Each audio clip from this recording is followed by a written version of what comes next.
On joint maintenant Richard Latendresse qui est à Washington. Alors, d'abord, Richard, est-ce qu'il y a le début du commencement d'un certain intérêt concernant ces élections chez les Américains?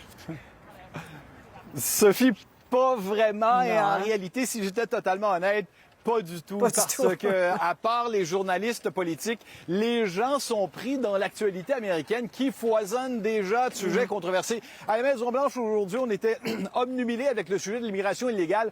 On voulait en parler et dire à quel point ça a été un succès au cours des 3 derniers mois. Naturellement, je te parle constamment du face-à-face pouvoir judiciaire, pouvoir exécutif, l'impact des tarifs douaniers. Les Américains sont sensibles, en particulier pour ce qui est des exportations chinoises qui vont être plus chères. Ça les agace davantage.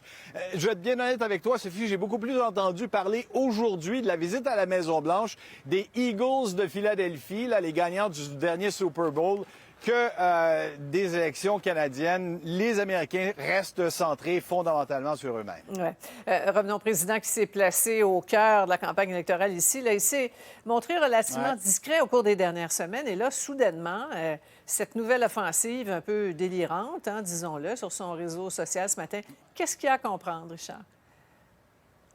Bon, d'abord, on en a parlé plus tôt, mais c'est un message, il faut quand même le rappeler, Sophie, alambiqué, où il encourage les Canadiens à choisir un homme qui va faire preuve de force et de sagesse pour faciliter l'intégration du Canada aux États-Unis, ce que aucun des leaders canadiens ne compte faire.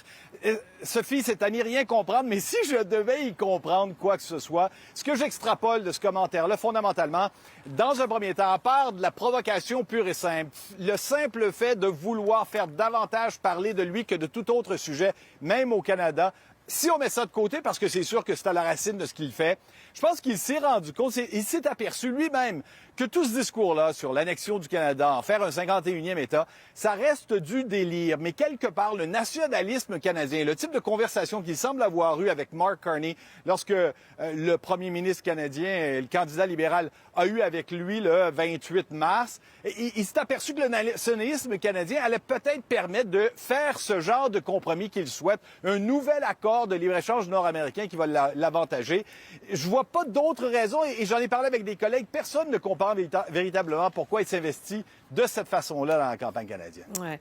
Donald Trump en sera demain au 100e jour de son retour à la Maison-Blanche. Les différents sondages montrent que les Américains sont plutôt mécontents de sa présidence jusqu'à maintenant.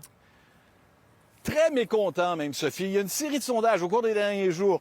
Pire taux d'approbation après 100 jours au cours des 80 dernières années de présidence, selon ABC News, Washington Post, CNN, SSRS. Taux d'approbation de 41 Sophie, là, pour un président après 100 jours, c'est le plus bas depuis au moins Dwight Eisenhower. Et puis les sondeurs du New York Times, Siena College, disaient il n'y a rien de bon pour Trump dans ce qu'on a réalisé comme sondage. Alors lui, ça l'a pompé et à 5h24, Sophie, ce matin, il s'est lancé dans son média social, Truth Social, à l'attaque de ces sondeurs en affirmant qu'il devait être soumis, écoute bien Sophie, à une enquête pour fraude électorale parce que ce sont des criminels négatifs et ils sont malades. Il écrit en majuscule, véritablement, ce sont eux les ennemis du peuple et il le répète encore une fois.